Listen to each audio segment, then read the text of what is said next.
नमस्कार, स्वागत है आपका दूरदर्शन मध्य प्रदेश के लोकप्रिय कार्यक्रम कानूनी सलाह में। हर बार की तरह हम आपके समक्ष एक बार फिर हाजिर हैं एक नए कानूनी विषय पर चर्चा लेकर। ये एक लाइव फोन इन कार्यक्रम है, तो आप टेलीफोन के माध्यम से हमसे सीधा संपर्क कर सकते हैं। आज का विषय है सरोगेसी से संबंधित विधिक मशवरा। इस विषय पर चर्चा करने के लिए कार्यक्रम में आज हमने आमंत्रित किया है भोपाल के जाने माने गायनेकोलॉजिस्ट और इनफर्टिलिटी स्पेशलिस्ट डॉक्टर अमर कारिया का। आपका कार्यक्रम में हम बहुत बहुत स्वागत करते हैं। इसी के साथ विधिक मशवरा देने के लिए सरोगेसी से संबंधित हमने कार्यक्रम में आमंत्रित किया है सुप्रतिष्ठित अधिवक्ता गोविंद मिश्रा जी का। आपका कार्यक्रम में बहुत बहुत स्वागत है।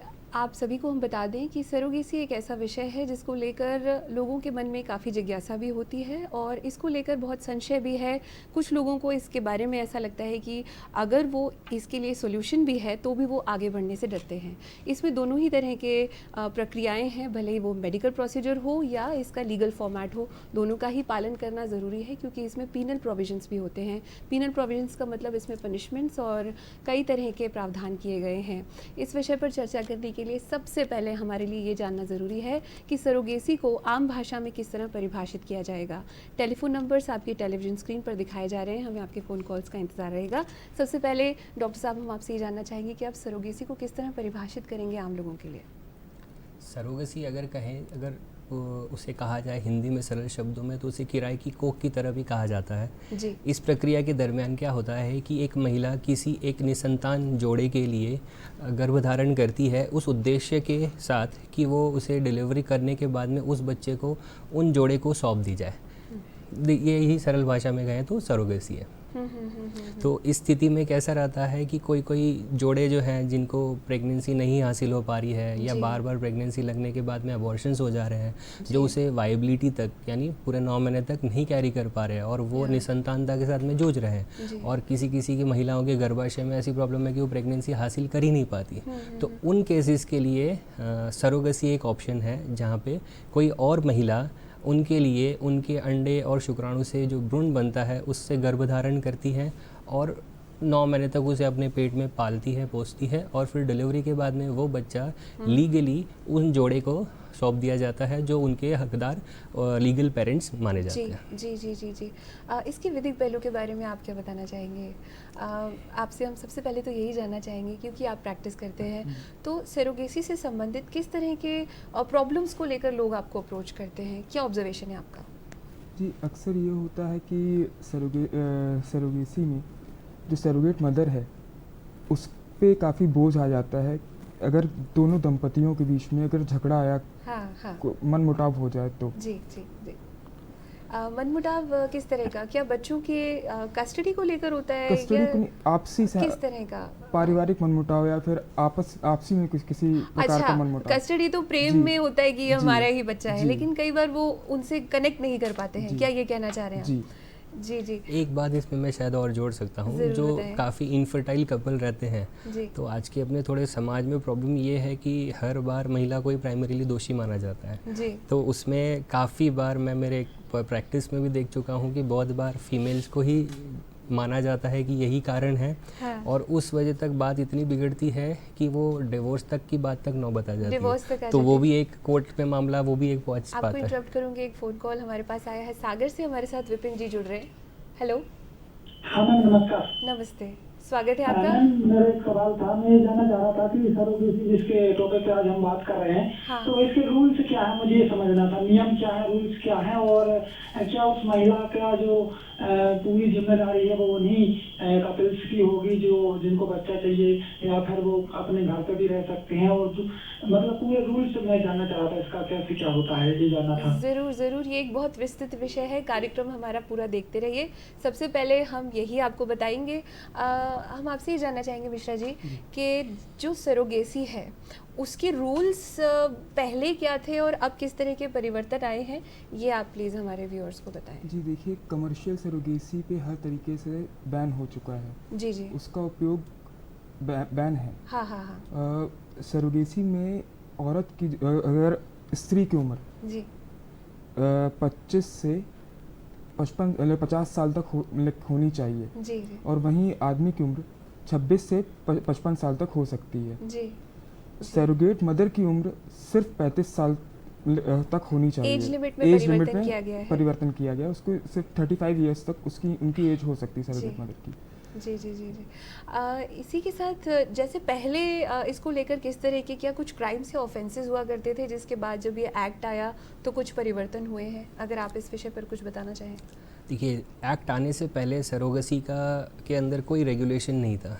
उस समय पे कोई भी जोड़ा अपनी मर्ज़ी से जो अफोर्ड कर सकता है, जिसे ये चीज़ है कि मुझे मेरा फिगर नहीं ख़राब करना, मुझे प्रेगनेंसी का कष्ट नहीं बेयर करना, मुझे डिलीवरी का पेन नहीं बेयर करना, वो वाले के पेशेंट्स भी इसका उपयोग कर लेते थे, जो अब की इस एक्ट आने के बाद में अवेलेबल नहीं है।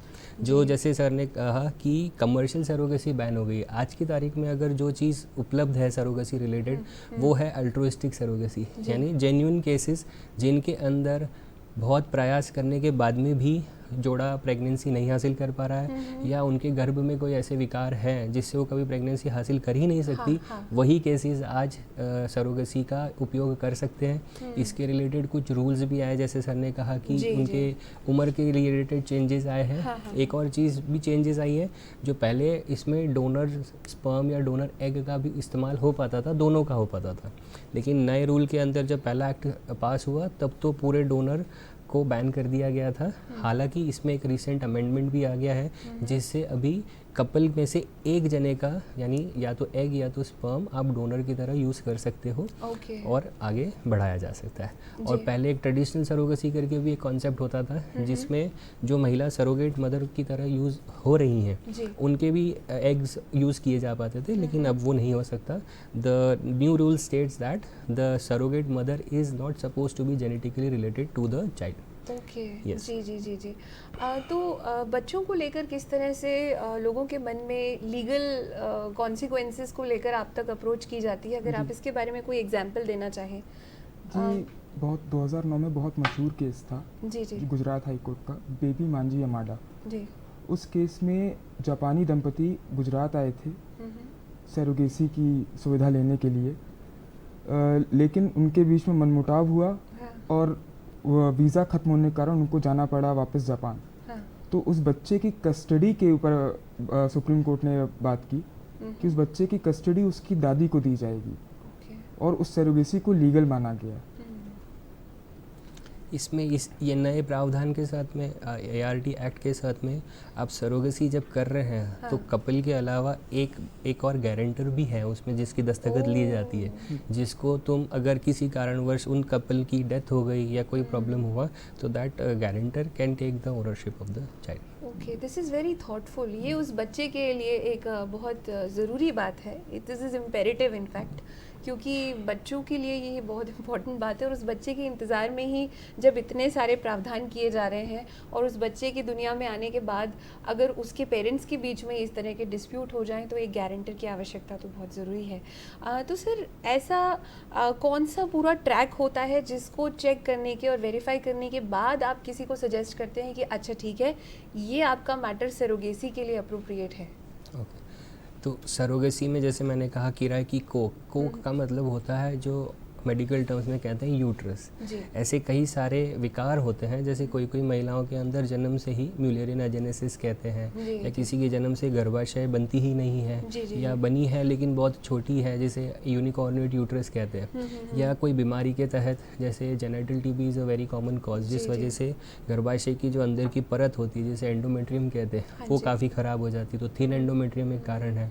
फिर किसी केसेस के अंदर इंट्रा यूट्राइन अधीजन्स डेवलप हो जाते हैं, जिस जैसे वो गर्भाशय की परत सही बनती नहीं है जो गर्भ धारण कर सके, तो ये प्रमुख कारणों में से आता है। इसके अलावा कोई एक केसेस ऐसे भी होते हैं जिसके अंदर किसी कैंसर की वजह से, जैसे यूट्रस का कैंसर हो गया, सर्विक्स का कैंसर हो गया, जिस वजह से आपको गर्भाशय को ऑपरेट करके निकालना पड़ता है, उन केसेस उन महिलाओं के लिए सरोगेसी, लेकिन एग्स होते हैं उनके, हाँ लेकिन उनके एग्स होते हैं, बिल्कुल वही जो एग और स्पर्म का कंपोनेंट जो है वो कपल से ही आना पहली प्रायोरिटी है अभी। तो ये केसेस हैं जिसके अंदर वो प्रेगनेंसी हासिल नहीं कर पा रहे, या एक और तरह के पेशेंट्स होते हैं जिनके अंदर कुछ इम्यूनोलॉजिकल फैक्टर भी होती है, जिस वजह से वो कंसीव तो कर ही रहे हैं लेकिन बार बार अबॉर्ट कर जा रहे हैं और वो प्रेगनेंसी को वायबिलिटी तक नहीं ले पा रहे। ले जा पा रहे हैं, तो उन पेशेंट्स के लिए भी आपके पास सरोगेसी का एक ऑप्शन है। ये पेशेंट्स को सिलेक्ट करके सरोगेसी का ऑप्शन दिया जा सकता है। जी, तो आपके पास जब कोई पेशेंट आते हैं कि ठीक है, आपने भी सजेस्ट कर दिया कि अब इन्हें सरोगेसी के लिए आप प्रेफर भी कर देते हैं, तो फिर उसके बाद क्या लीगल इसके इम्प्लिकेशंस शुरू होते हैं? फिर लीगली क्या वेरीफाई किया जाता है? उनकी एज, मैरिटल स्टेटस, इस बारे में आप क्या जानकारी देना चाहेंगे? जी देखिए, सरोगेसी भारत में सिर्फ शादीशुदा लोग ही ऑप्ट कर सकते हैं। Okay. सिंगल पेरेंट और LGBTQ क्राइटेरिया वाले हाँ। ऑप्ट नहीं कर सकते सरोगेसी के लिए। ओके। इसमें और सरोगेसी में आप सिर्फ सरोगेट मदर को उतना ही खर्चा दे सकते हैं, उसके हॉस्पिटल बिल्स या फिर उसको जीवन बीमा का कवरेज उसको दे सकते हैं। इसके अलावा आप किसी भी प्रकार का उसको मॉनेटरी हेल्प नहीं कर सकते हैं उसकी। जी। तो लीगल कौन से डॉक्यूमेंट्स पर आप गौर करते हैं जब ये प्रोसेस को आप इनिशिएट करते हैं या वाइंड अप करने का जब टाइम आता है? इसमें ये नए लॉ के तहत, ART एक्ट के तहत कुछ एलिजिबिलिटी, कुछ सर्टिफिकेट्स हैं जो एसेंशियल है, जो पेशेंट्स को हमारी तरफ से जब डिसीजन आ गया कि हाँ ये पेशेंट को आपने सरोगेसी ऑफ़र करनी है, तो वो लोग को फिर ये डिस्ट्रिक्ट मेडिकल बोर्ड से देयर आर एसेंशियलिटी सर्टिफिकेट होता है, eligibility certificate of the intending couple होता है, eligibility certificate of the surrogate mother, क्योंकि मदर को भी तुम पहले चेक करते हो सेटिस्फैक्ट्री है, वो मैरिड है, इंडियन ओरिजिन की है। एक और पॉइंट जो सर ने कहा, उसमें एक पॉइंट है कि इंडियन यानी इंडियन सिटीजन होना भी ज़रूरी है। आप यस, जो पहले था, जो वही एक कारण है कि थोड़ा बहुत एक्सप्लॉयटेशन थोड़ा ज़्यादा हो रहा था, इसलिए शायद ये एक्ट का आना भी ज़रूरी था और उस एक्ट ने ये सारी चीज़ों को रोक दिया है। तो इंडियन ओरिजिन होना, उनकी एज का प्रमाण, उनकी मैरिड होना, सरोगेट मदर जो वही बन सकती है जिसका खुद का बच्चा है, जिसकी अब तक एक भी बच्चे नहीं है, वो भी सरोगेट नहीं बन सकते। तो ये सारी चीज़ें हैं जिसमें हम पेशेंट्स को ये सारे डॉक्यूमेंट्स, उनकी एक मेडिकल इंडिकेशन की भी एक सर्टिफिकेट होता है जो उनको जो डिस्ट्रिक्ट मेडिकल बोर्ड का गठन किया गया है, उनके 5-6 डॉक्टर्स की सर्टिफिकेशन के बाद में ही वो उनको लेटर इश्यू होता है, उसके बाद में वो कर पाते हैं। तो हमारे पास essentiality certificate, eligibility certificate of the surrogate mother, medical indication certificate, इनके पास में एक कोर्ट का ऑर्डर ऑफ कस्टडी, ये सारी चीज़ें हमारे पास आने के बाद में ही हम उनको सरोगेसी के लिए आगे प्रोसेस कर सकते हैं। यस। ओके। तो कोई एक लेडी लीगली कितनी बार इस तरह से सरोगेसी के लिए पार्टिसिपेट या कर सरोगेसी के लिए तो सिर्फ एक ही बार वो ऑप्ट कर सकती है, लेकिन उस प्रोसीजर को वो सिर्फ ऐसे एक बार में नहीं कंसीव कर पा रही है, तो वो सिर्फ 3 बार तक और ट्राई कर सकती है।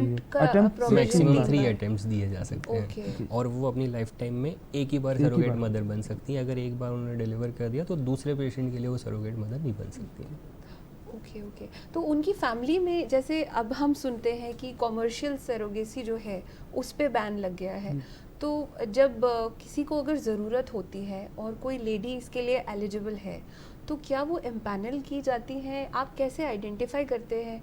क्या जो कपल है जिनको ये प्रॉब्लम आ रही है, उनको रेफ़र करते समय आप ये भी सजेस्ट करते हैं कि this is the list of those ladies जो इसके लिए एलिजिबल हैं या क्वालिफाई हैं या मेडिकली फ़िट हैं?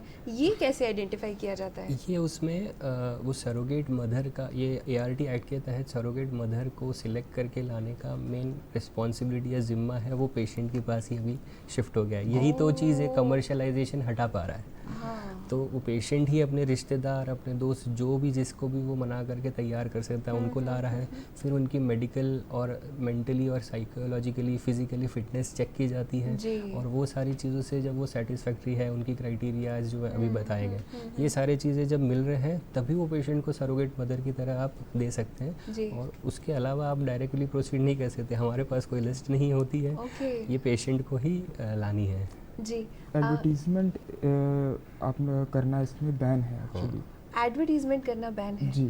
आप ART टेक्नोलॉजीज़ का एडवर्टीजमेंट कर सकती हैं, लेकिन आप अपना पर्सनल एडवर्टीजमेंट नहीं कर सकती कि मैं एलिजिबल हूँ इस चीज़ के लिए, मैं सरोगेट मदर बनना चाहती हूँ, तो आप ट्राई करें मतलब। और ना ही सरोगेसी क्लिनिक्स भी एडवर्टाइजमेंट नहीं कर सकते, वो किसी को प्रमोट भी नहीं कर सकते, या किसी को बोलते हैं ना परसू करें कि आप सरोगेट मदर बन जाओ, ये सब चीज़ें भी नहीं कर सकते। ओके। तो ये सारी चीज़ें इस एक्ट के तहत सब में प्रतिबंध ला दिया गया, और मेरे ख्याल से यही कड़ी है जिसको जोड़ के वो कमर्शलाइजेशन रोक पा रहे हैं, स्टॉप कीप कर पा रहे हैं जी। अदरवाइज जैसा कि अभी डॉक्टर साहब ने बताया, आप क्या बताएंगे मिश्रा जी कि अगर कोई फैमिली में है जो कि अप्रोप्रिएट है सरोगेट मदर बनने के लिए, तो उन्हें भी क्या किसी तरह का फाइनेंशियल बेनिफिट उन कपल्स को देने का कोई प्रावधान नहीं, है, ऐसा कोई या ये प्रावधान उनकी नहीं। इंटरनल डील होती है? ऐसा कोई प्रावधान नहीं है, लेकिन सिर्फ उनके इलाज का खर्च और उनका जीवन बीमा कवरेज देने का ही प्रावधान है बस। ओके, यानी कोई डॉक्यूमेंटेशन भी आपस में फैमिली मेंबर्स को करने की आवश्यकता नहीं है? ओके।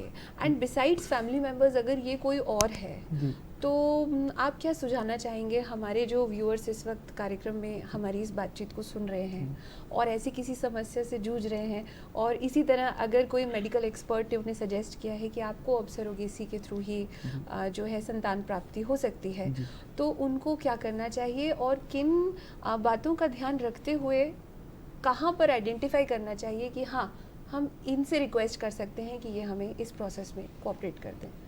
किन बातों को ध्यान रखते हुए वो ढूंढें? जी, सबसे पहले तो उनको ध्यान रखना है कि वो उनके रिश्तेदार हों जी, और शादीशुदा हों, और उनका एक बच्चा भी होना चाहिए। ओके।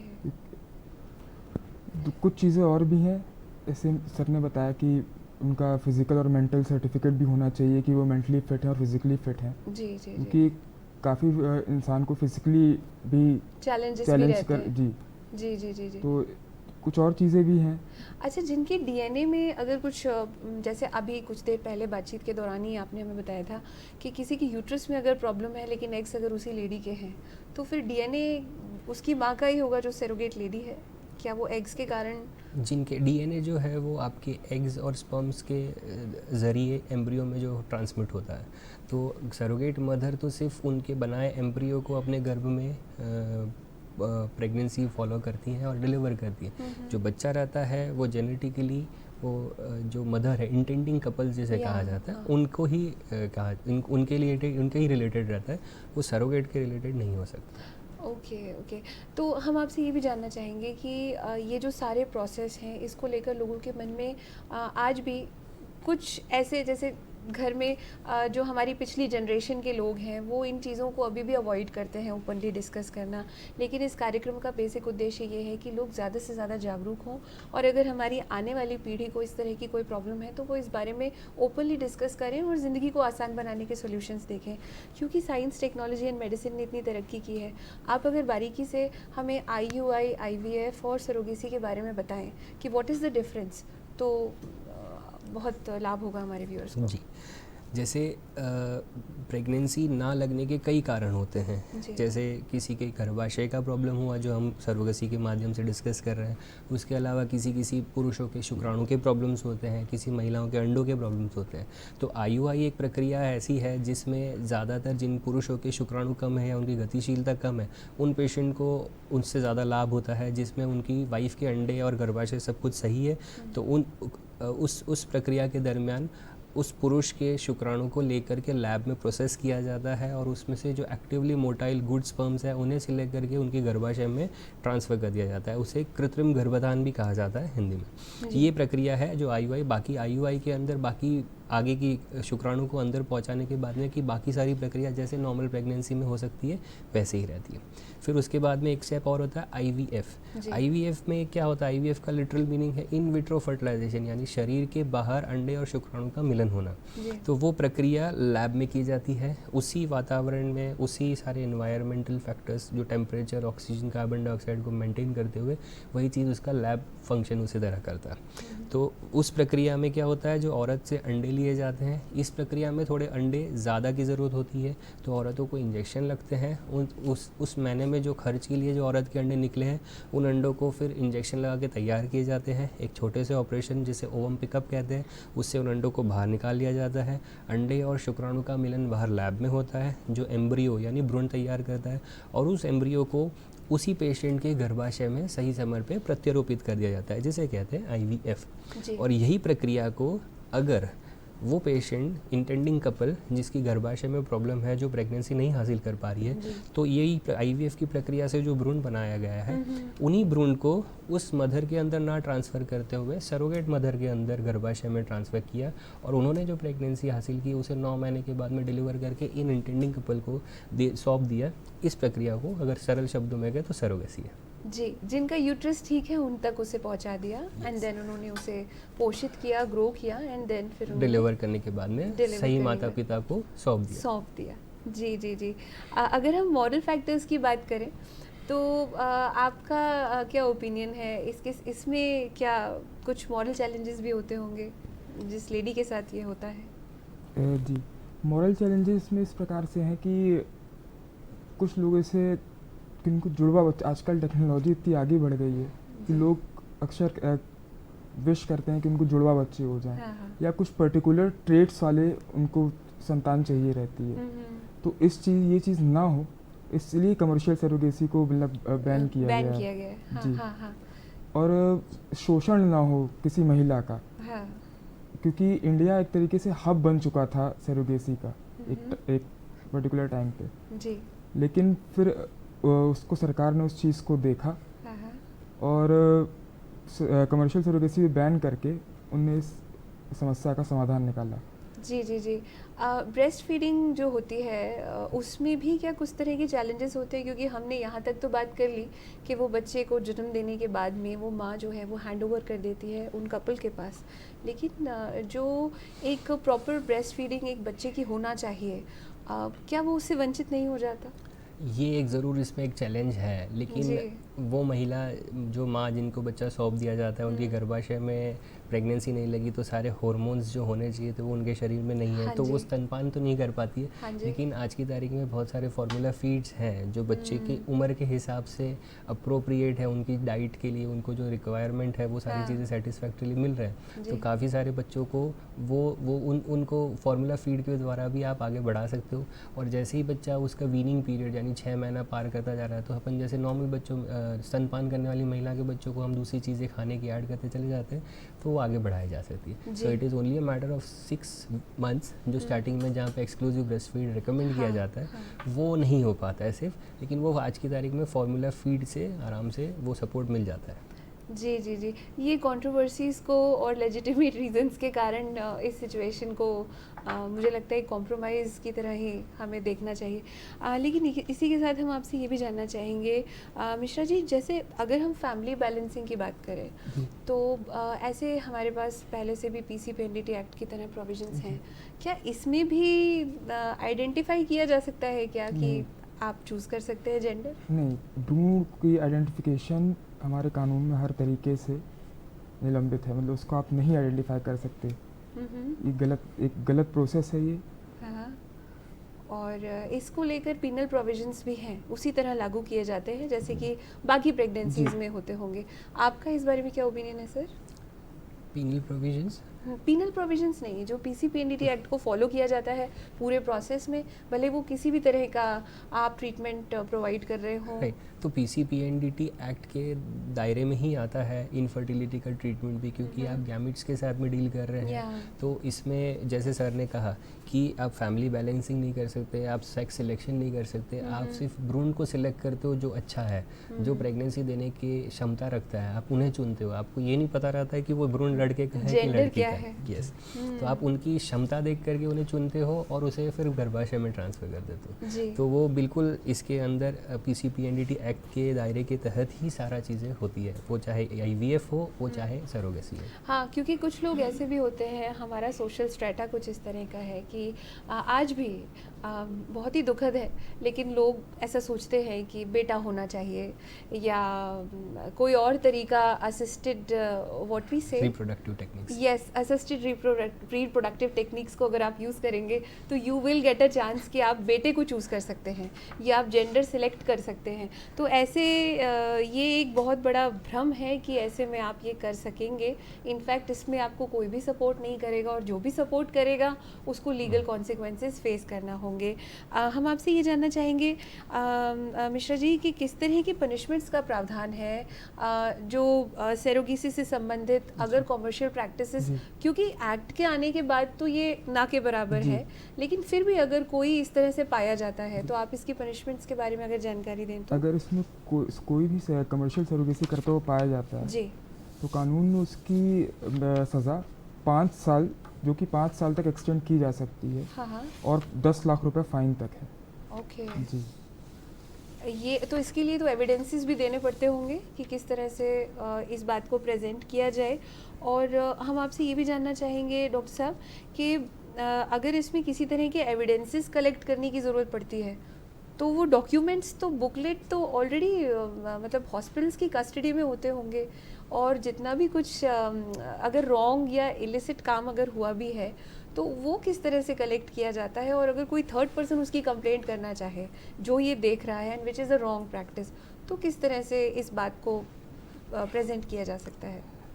देखिए, जैसे सरोगेसी के प्रोसीजर के दरमियान जो मेन इसीलिए तो ये प्रावधान है कि सरोगेट मदर पेशेंट्स ही लेकर आ रहे हैं, जो इंटेंडिंग कपल है वो उन्हीं के रिलेटेड है। हम उन्हें पहली बार जब काउंसलिंग करते हैं, जैसे सरोगेट मदर को काउंसलिंग करते हैं, तो उनके साथ में उनके हस्बैंड से भी बात करते हैं, और उनकी बातों से हमें भी समझना ज़रूरी है कि क्या इसके अंदर कोई मॉनेटरी ट्रांजैक्शन इन्वॉल्व है या नहीं। जब हम सेटिस्फाइड है कि ऐसा कुछ नहीं है या वो उनके रिलेटिव है, तो वो उनके एक गुड इंटरेस्ट, एक बोलते हैं ना स्नेह के लिए, उनको सपोर्ट के लिए वो सरोगेट बनना चाह रहे हैं, तो that is when we do it.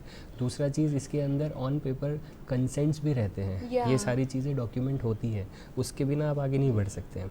Consents में सारी चीज़ें मेंशन्ड है, पेशेंट सरोगेट दोनों को रिटर्न इन्फॉर्म की उनकी भाषा में समझ सके, वो कंसेंट्स है, और उसमें वो लोग हमें सारी चीज़ों में सहमति देते हैं, फिर ही हम आगे प्रोसीड करते हैं।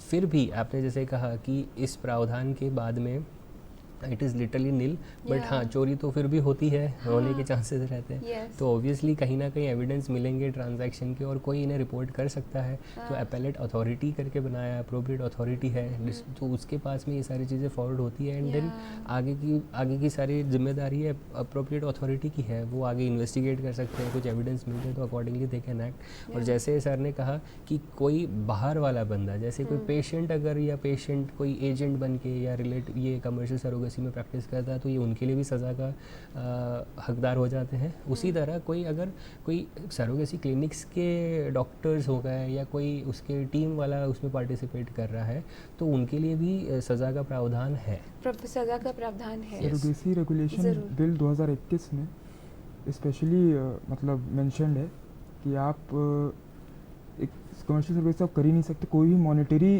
आप बेनिफिट इससे नहीं ले सकते हैं जी। और स्टेट बोर्ड और डिस्ट्रिक्ट सरोगेसी बोर्ड का गठन भी किया गया है इसी रेफरेंस में जी, जिला स्तर पे भी और राज्य स्तर पे जी भी। जी जी जी जी जी।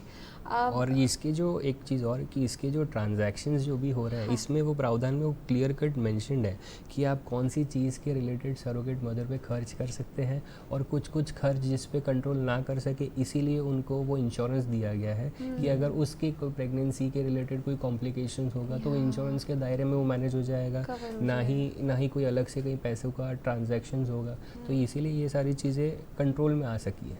हाँ हाँ हाँ जी, आप कुछ बताना चाहेंगे? जी, उसमें ये भी है कि सरोगेट मदर जब बच्चा कैरी कर रही है तो कोई भी पेरेंट्स उसको डिनाई नहीं कर सकते हैं बाद में कि हमको बच्चा नहीं चाहिए, न ही सरोगेट मदर उस बच्चे को कह सकती है कि मुझे ये बच्चा नहीं चाहिए, मुझे नहीं करना।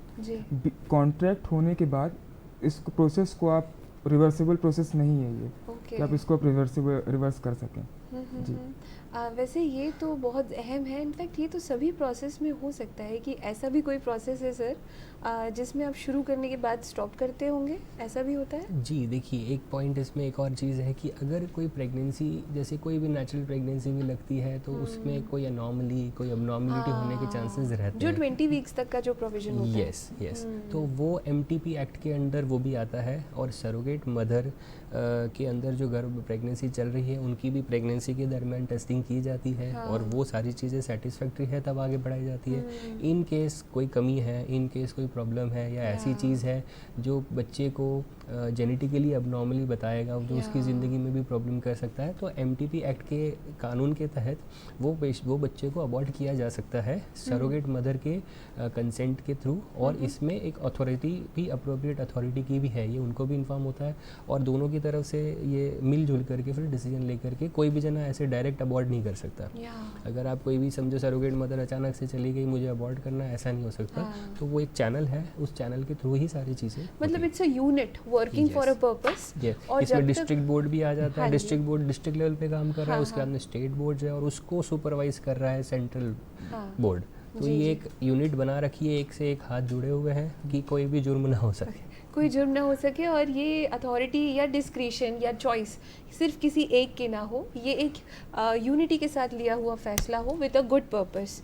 जी बताएं। सरकार ने एक प्रोविज़न भी लाया है कि सरोगेट मदर का आधार कार्ड और पेरेंट्स का आधार कार्ड लिंक किया जाए, ताकि बाद में किसी भी तरीके की गुंजाइश न रहे। अनकॉल्ड फॉर सिचुएशन अगर अराइज हो जाती है तो फिर उनको आइडेंटिफाई करने में आसानी रहे। ओके, ये तो बहुत ही अहम है। इसी के साथ कार्यक्रम में हम छोटा सा अंतराल ले रहे हैं, हम जल्द लौटते हैं। बने रहिए दूरदर्शन मध्य प्रदेश के साथ।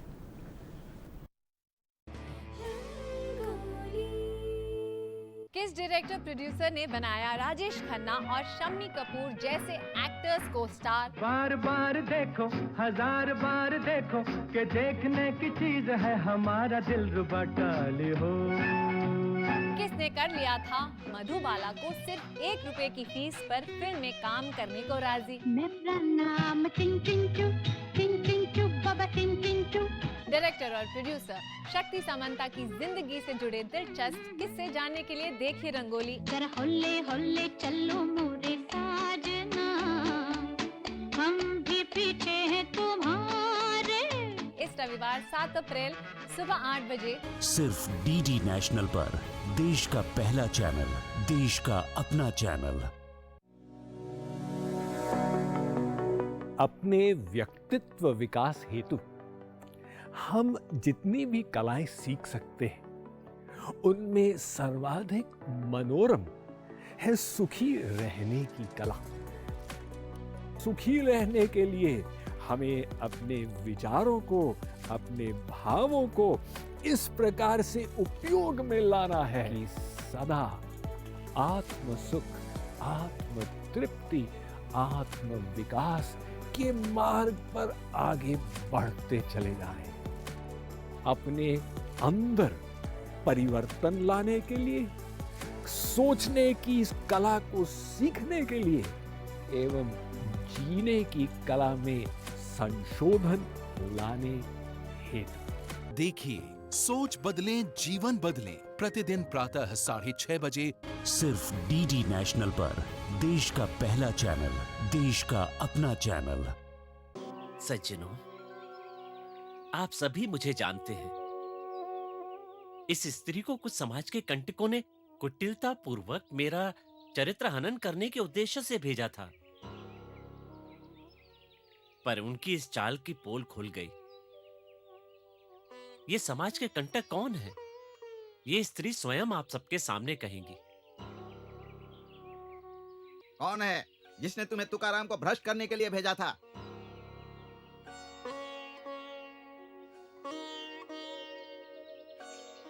आप लोग जिसे देवता समझते हैं ना, वही है वो। मंबाजी और सालो मालो। देखिए संत तुकाराम शाम 5:30 बजे, पुनः प्रसारण सुबह 9 बजे। पुनः स्वागत है आपका। कार्यक्रम है कानूनी सलाह और आज हम चर्चा कर रहे हैं सरोगेसी से संबंधित कानूनी विषयों पर। इस विषय पर चर्चा करने के लिए आज हमारे साथ 2 विषय विशेषज्ञ हैं। हमारे साथ हैं इनफर्टिलिटी स्पेशलिस्ट और गायनेकोलॉजिस्ट डॉक्टर अमर कारिया, और इसी के साथ हमारे साथ है सुप्रतिष्ठित अधिवक्ता श्री गोविंद मिश्रा। कार्यक्रम में हम अंतराल से पहले बातचीत कर रहे थे सरोगेसी से संबंधित कानूनी प्रावधानों के बारे में। पुनः जारी करते हैं और आपको ये भी बता दें कि एक लाइव फ़ोन इन कार्यक्रम है, तो आप टेलीफोन के माध्यम से हमसे सीधा संपर्क कर सकते हैं और टेलीफोन नंबर्स टेलीविज़न स्क्रीन पर दिखाए जा रहे हैं। हमें आपके फ़ोन कॉल्स का इंतज़ार रहेगा। मिश्रा जी, हम आपसे सबसे पहले ये जानना चाहेंगे कि जैसा कि हमने कार्यक्रम की शुरुआत में बात की थी, लेकिन बहुत ही संक्षेप में, अब हम आपसे विस्तार से जानना चाहेंगे कि क्या कोई अनमैरिड लड़की सरोगेसी के लिए आगे बढ़ सकती है अगर वो चाहे तो? जी नहीं, कानून में प्रावधान इसका नहीं है। अनमैरिड लड़की, सिंगल पेरेंट्स, LGBTQ कैटेगरी वाले और विडो जी सरोगेसी के लिए ऑप्ट नहीं कर सकती हैं। जी जी। और अनमैरिड अगर कोई लड़का है, क्योंकि कुछ ऐसे सेलिब्रिटीज़ हैं और लोग उन्हें आइडियलाइज़ करते हैं, उनके बारे में आप क्या कहेंगे? लोग उनको फॉलो करने की इंटेंशन से भी कई बार कहते हैं कि अच्छा देखो, उन्होंने सरोगेसी से बच्चे आ गए उनकी दुनिया में, हमें भी ऐसा कुछ करना है। तो सरोगेसी रेगुलेशन बिल 2021 में लिखा हुआ है कि सिंगल अनमैरिड और सिंगल पेरेंट्स नहीं कर सकते हैं। यानी ये सारी जितनी भी कहानी है जो हम सेलिब्रिटीज़ की सुनते हैं 2021 से पहले की है। जी डॉक्टर साहब, हमसे ये जानना चाहेंगे कि हम देखते हैं हमारी सोसाइटी में, इनफैक्ट हमारे आसपास भी ऐसे कुछ सिंगल मदर्स हैं जो कि IVF के थ्रू उनकी संतान को दुनिया में लाए हैं। तो क्या वो डोनेशन से करने के लिए एलिजिबल और अप्रोप्रिएट हैं, या फिर वो भी सरोगेसी से ऑप्ट उन्होंने अगर किया होगा तो किस तरह किया होगा? क्योंकि एक इतना पर्सनल एंड प्राइवेट मैटर है कि कई बार उनसे डायरेक्टली पूछना भी शोभा नहीं देता, लेकिन नियम क्या कहता है इस विषय पर, प्लीज़ आप हमें एनलाइटन करें। देखिए, कोई भी सिंगल विमेन है वो अपने गर्भाशय में प्रेगनेंसी डोनर्स के माध्यम से IVF प्रक्रिया से बिल्कुल कर सकते हैं। उसमें कोई मनाही नहीं है। सिंगल पेरेंट अगर वो उनकी कभी शादी नहीं हुई है तो वो सरोगेसी के लिए ऑप्ट नहीं कर सकती, इंडिया के ART एक्ट के, सरोगेसी एक्ट के कानून के तहत। कोई डिवोर्सी है, जैसे कि उनकी शादी हो गई, फिर हस्बैंड ने छोड़ दिया, फिर अभी वो अकेली है, लेकिन अभी वो ज़िंदगी में अकेली है, तो उनको अपनी प्रेगनेंसी और एक परिवार पूरा करना है, येस दे कैन ऑप्ट। जो पहले कानून नहीं था, जो अभी रिसेंट अमेंडमेंट में, जैसे मैंने कहा कि डोनर का प्रावधान नहीं था, लेकिन अभी वो रिसेंट अमेंडमेंट में डोनर आप एक गैमेट डोनर यूज़ कर सकते हैं। तो वो भी डिवोर्सी पेशेंट जो है वो बिल्कुल ऑप्ट कर सकते हैं सरोगेसी। लेकिन जैसे मैंने कहा, सरोगेसी करने के लिए उनकी गर्भाशय के अंदर जेन्युइन प्रॉब्लम होनी चाहिए, तभी उसको मेडिकल बोर्ड से फिटनेस मिलेगी कि वो सरोगेसी से कर सकती हैं। अगर वो खुद फिट है कि वहाँ खुद प्रेगनेंसी धारण कर सकती हैं, तो IVF के माध्यम से डोनर स्पर्म्स का इस्तेमाल करके भी प्रेगनेंसी हासिल कर सकती हैं।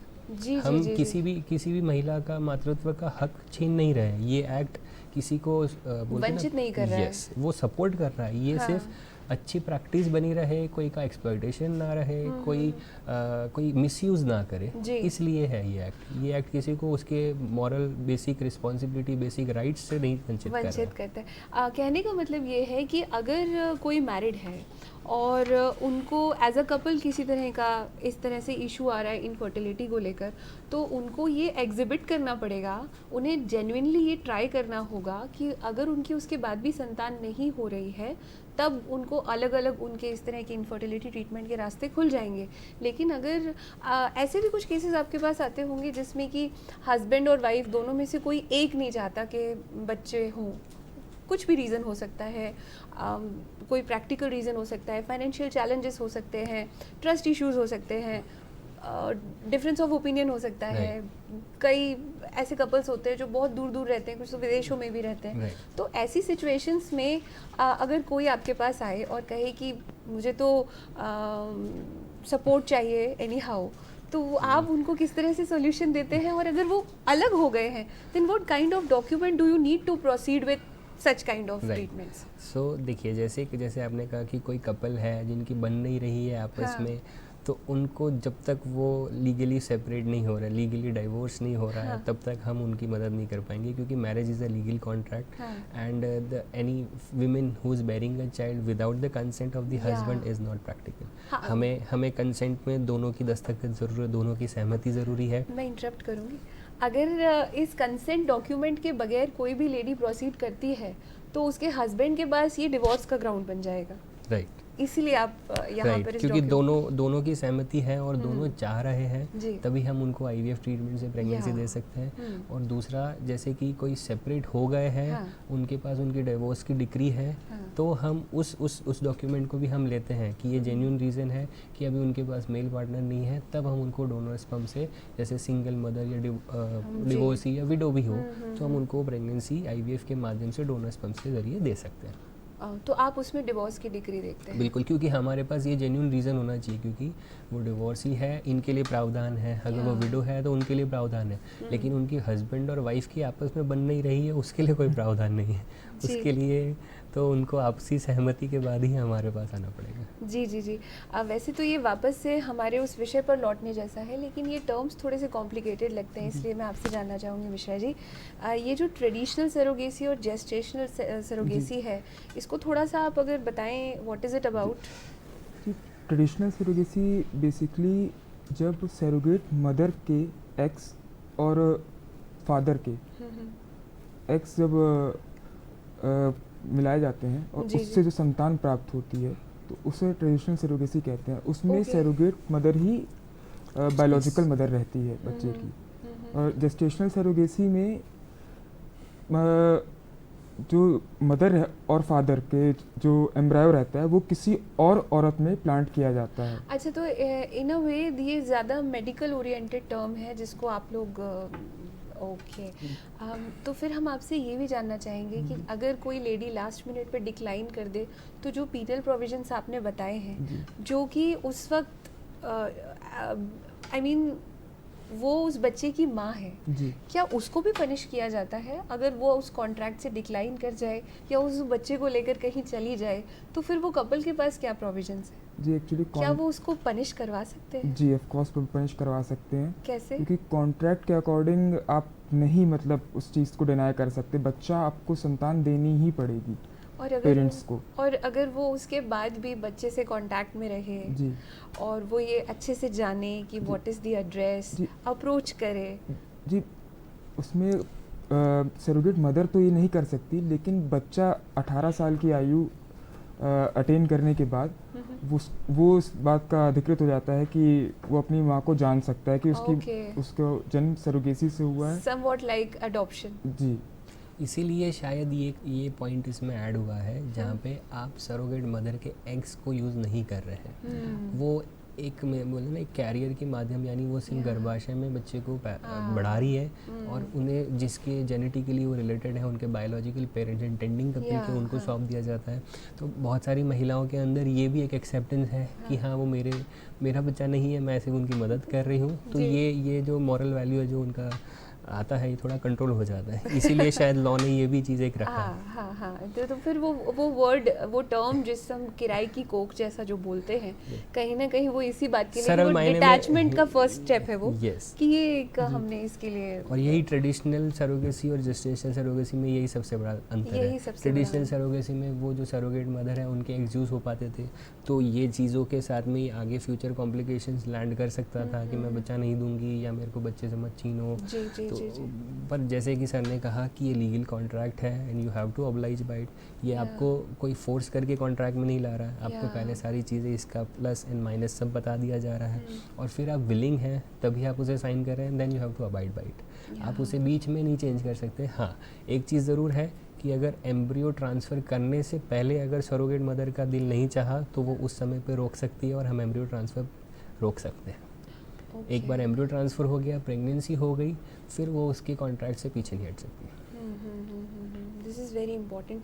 अच्छा, आपका इतना लंबा और इतना इलस्ट्रस एक्सपीरियंस रहा है, क्या कोई ऐसा एक्सपीरियंस आप शेयर करना चाहेंगे जिसमें या तो ये बहुत सक्सेसफुल रहा हो, क्योंकि भोपाल में आप हैं, तो भोपाल में इस बात को लेकर लोग कितने अवेयर हैं और कितना बोल्डली एंड स्ट्रांगली वो जो इनफर्टिलिटी ट्रीटमेंट्स हैं उनको प्रेफर करते हैं, क्या बताएंगे आप? ये मैं इसमें कुछ चीज़ों के लिए मैं चाहूँगा कि हमारे बहुत सारे डॉक्टर्स ने ऑल ओवर इंडिया ने बहुत सारे गाँवों के अंदर छोटे छोटे कस्बों में जाके कैंप्स किए, अवेयरनेस कैंप किए हैं कि बहुत सारे लोगों को बेसिक ज्ञान दिया है कि ये प्रक्रिया कैसे होती है, क्योंकि आज की तारीख में भी इसके लिए कई सारे भ्रम मिथ्स हैं।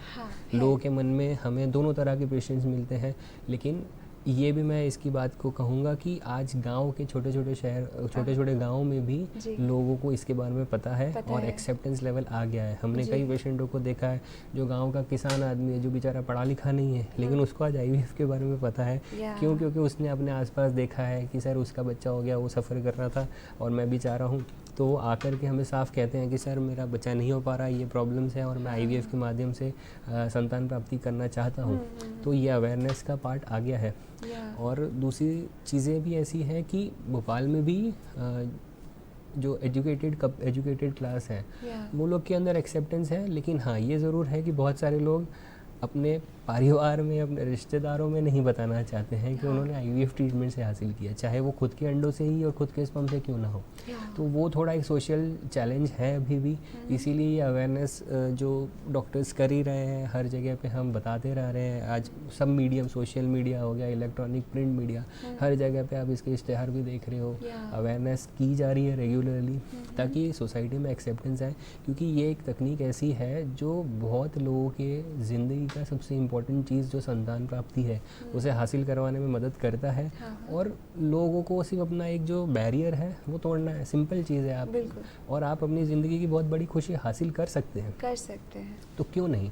साइंस इसीलिए है कि साइंस अपने उपयोग में है, हम इसका दुरुपयोग नहीं करना चाह रहे हैं, लेकिन बिल्कुल उपयोग करके आप अपनी जो चाहत है उसे हासिल कर लें। तो that is the benefit of doing this things. Yes of course. तो भोपाल में आपका कहना ये है कि न सिर्फ भोपाल बल्कि यहाँ पे जो हमारे ग्रामीण अंचलों से भी लोग आपको अप्रोच करते हैं and they are looking forward to good solutions with the help of science. बिल्कुल। आपसे हम ये जानना चाहेंगे कि एज अ मैसेज आप क्या कहना चाहेंगे हमारे सभी व्यूअर्स को आज के विषय से संबंधित, क्योंकि कहीं ना कहीं लोगों के मन में जब भी वो इस तरह के सॉल्यूशंस की बात करते हैं उनमें से कुछ 1-2% ऐसे भी लोग होते हैं जो सबसे पहले उसमें से कोई लूप होल का मिसयूज़ करना चाहते हैं, एडवांटेज लेना चाहते हैं, या जो लीगल प्रोसीजर है उसको स्किप करना चाहते हैं। उनके लिए क्या कहेंगे? देखिए, सरोगेसी कोई हमारे लिए कोई नया शब्द या नया प्रोसेस नहीं है, खासकर भारत जैसे परोपकारी देश में जी, क्योंकि बलराम की माँ देवकी भी थी। वाह। और गांधारी ने भी 100 कौरवों को जन्म दिया था। एग्जाम्पल आपने बहुत शानदार दिया। जी जी जी जी। वो उस ज़माने का IVF था। वो उस ज़माने का IVF था। जी, दिस इज़ रियली अप्रिशिएबल। ये सोचने की बात है। एंड सर, हम आपसे भी ये जानना चाहेंगे कि बहुत ज़्यादा परेशानी के बाद जब कपल्स आपको अप्रोच करते हैं तो कई बार ऐसा भी होता है ना कि एक बार ट्राई किया, अनसक्सेसफुल हुए, दूसरी बार ट्राई किया, फिर अनसक्सेसफुल हो गए, लेकिन आप क्या कहेंगे उन लोगों को मोटिवेट करने के लिए जिनको गिव अप नहीं करना चाहिए? Because there are solutions and I personally know very many people जो कि सक्सेसफुल हुए हैं और जो इस बात से डरते हैं कि नहीं, ये प्रोसेस सुनने में अच्छा लगता है, पढ़ने में अच्छी रिसर्च पेपर्स हैं इसमें, लेकिन एक्चुअली में ऐसा कुछ नहीं होता, दिस इज़ नॉट राइट। उन लोगों के लिए आप क्या कहना चाहेंगे? नहीं, उनको मैं यही चीज़ कहना चाह रहा हूँ कि ये मेरे कहने पे मत जाओ, आप अपने आसपास देखिए, आप लोगों से बात कीजिए, आपको लोग मिलेंगे जिन्होंने पहले प्रयास किया, 1 बार 2 बार IVF हो गया, 3 बार फेल हुआ, नहीं कंसीव कर पाए, लेकिन जब उन्होंने अपनी बोलते हैं चाह, अपनी लड़ाई जारी रखी, उन्होंने हासिल किया। और आपको मैं मेरे सारे पेशेंट्स को यही कहता हूँ कि ये बात सच ज़रूर है कि हम IVF में 100% श्योरिटी फर्स्ट अटैम्प्ट में हर बार नहीं दे पाते, लेकिन हम पूरी कोशिश करते हैं कि पेशेंट ज़्यादातर फर्स्ट अटैम्प्ट में कंसीव कर जाए, और ज़्यादातर कर भी जाते हैं। कुछ चुनिंदा केसेस रहते हैं, क्योंकि जैसे अपना शरीर है ये बहुत ही कॉम्प्लेक्स सिस्टम है, हम उसके अनप्रेडिक्टेबल भी है बिल्कुल, क्योंकि परफॉर्मेंस वेरी कर जाता है कभी कभार।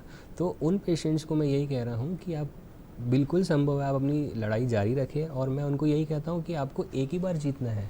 जैसे हम मेरे पर्सनल एक्सपीरियंस से कहता हूँ, मैं कॉलेज में जब था तो हमारे कुछ सीनियर्स होते थे, हमारे को मेडिकल एग्ज़ाम में क्रैक करनी है तो रैंक नहीं आई, तब तक लोग 10 साल 10 साल लगे रहते थे। तो मैं उनका एग्जांपल लेके कहता हूँ कि देखो, उन्होंने 3 साल लिया, उन्होंने 1 साल लिया, उन्होंने 2 साल लिया, लेकिन एक बार जब वो रैंक आ गई, उसे डिग्री मिल गई, वो डिग्री उसको ज़िंदगी भर काम आएगी। तो यही है कि आप अपनी तरफ से कोशिश करें, क्योंकि साइंस आज की तारीख में रिसर्च भी चल रहा है। जो इम्प्लांटेशन फेलियर वाले केसेस होते हैं, जो अनएक्सप्लेन्ड है, जिसमें सब कुछ अच्छा है फिर भी फेल हो जाए, उनके अंदर भी कुछ ना कुछ रिसर्च चली रही है और आगे चल के हमें कुछ और जवाब मिल जाए। ऐसे कई केस हैं जो मैं भी ट्रीट कर चुका हूँ, जिनके 4-4 5-5 बार फेलियर हो चुके और मेरे पास से फर्स्ट अटेम्प्ट में कंसीव हो गए। कोई मेरे पास से ही 1-2 बार फेल हुए और हमने कंटिन्यू जब जारी रखा और उन्होंने हासिल किया है। और मेरी बात माने, मैंने उनके चेहरे देखे हैं जब उनके इतने सालों की इनफर्टिलिटी के बाद में जब वो कंसीव करते हैं, चाहे उनका 1 बार फेल हुआ हो चाहे 5 बार फेल हुआ हो, वो जिस दिन हासिल करते हैं, जिस दिन उनको बच्चा मिलता है हाथ में, वो सारी चीज़ें पीछे छूट जाती है और वो उनकी ज़िंदगी का सबसे बोलते हैं ना इम्पॉर्टेंट दिन रहता है, सबसे प्यारा सुख रहता है, जो मैंने उनके चेहरों पे और उनके आंखों में देखा हुआ है। तो हमारे लिए या मेरे लिए इनफर्टिलिटी एक समय पे बहुत ऐसा था जहाँ पे सक्सेस बहुत वेरिएबल था। 40% 50% भी नहीं हासिल हो पाता था आज से करीब 5-10 साल पहले। लेकिन आज की डेट में अच्छी तकनीकों के साथ में, अच्छे लैब के साथ में सक्सेस रेट बढ़ गया है और लोगों ने कंसीव किया है। बहुत अच्छी तकनीक है ये, जो काफ़ी सारे पेशेंट जिनको ज़िंदगी में कभी संभावना नहीं होती कि वो प्रेगनेंसी हासिल कर पाते, बच्चे का सुख हासिल कर पाते, उन्होंने भी किया है। तो आप अच्छी चीज़ें देखिए, keep a positive side of it. आप अच्छा देखेंगे तो आप अच्छे को हासिल करेंगे। एक एडिशन और मैं चाहूँगी आप करें। कभी कभी कुछ लेडीज़ जो हैं वो 40+ होती हैं। कुछ ऐसे एग्जाम्पल्स भी हमारे सामने आते हैं जो हम न्यूज़ में देखते हैं कि वो किसी और कंट्री में जाकर और IVF जैसा प्रोसेस करवा के आए हैं। तो उसमें किस तरह के आप उन्हें मैसेज देना चाहेंगे कि लेट होने के बावजूद इसमें चांसेस होते हैं कि वो सक्सेसफुल रहें? देखिए, आज IVF में आपके अपने पेशेंट्स भी ऐसे रहे होंगे? बिल्कुल, मैं वही कहना चाह रहा हूँ कि आज IVF में भी जैसे सरोगेसी एक्ट आया है, उसके साथ में आर्टिफिशियल रिप्रोडक्टिव ट्रैक्ट टेक्निक्स का भी एक एक्ट आया है, जिसमें महिलाओं की उम्र 50 साल तक की सीमित की गई है। 50 साल के पहले, जैसे आपने एग्जांपल कहा 40 साल से ऊपर है, तो हमारे पास 40 से 50 साल के बीच में भी महिलाएं रहती हैं। That's even better, be it an option अगर। Yes, it is available। सिर्फ एक अंतर रहता है, जो औरत का शरीर है उसे हम चेंज नहीं कर सकते हैं, तो मतलब उनके अंडाशय के अंदर अंडों की संख्या जो कम हो गई, उसे नया पैदा नहीं कर सकते, लेकिन डोनर अंडों के माध्यम से वो बिल्कुल प्रेगनेंसी हासिल कर सकते हैं अगर उनके गर्भाशय सही है तो। बिल्कुल। तो ये संभव है। और 40 से 50 साल के पहले तक आप इंडिया के अंदर जो लॉ परमिट कर रहा है, आप तब तक ये प्रेगनेंसी हासिल कर सकते हैं। तो आपको IVF के लिए बाहर जाने की ज़रूरत नहीं है, इंडिया में सारे प्रावधान हैं। हम आशा करते हैं कि आज का ये अंक आपको ज़रूर पसंद आया होगा, क्योंकि सरोगेसी एक ऐसा विषय है जिसमें मेडिकल प्रोसेस के साथ साथ उसकी लीगल इम्प्लीकेशंस को जानना भी बहुत ज़रूरी है। और संतान प्राप्त करने के जितने प्रॉपर मेडिकली और लेजिटिमेट तरीके को आप अपनाएंगे, उतना ही ज़्यादा बिना हर्डल्स के और बिना ऑब्स्टिकल्स के आपका जीवन बनेगा। लाभ ज़रूर लें और अपने अधिकारों को जानें, साथ ही साथ ड्यूटीज़ को भी फुलफिल करें। Thank you so much Mishra ji, आपने कीमती वक्त निकाला, आप कार्यक्रम में शामिल हुए, और आपका भी हम बहुत बहुत शुक्रिया अदा करते हैं डॉक्टर कारिया कि आप कार्यक्रम में शामिल हुए। और आज के इस अंक को हम यहीं संपन्न करते हैं। इजाज़त दीजिए मेघा तिवारी को हमारी पूरी टीम की ओर से। नमस्कार।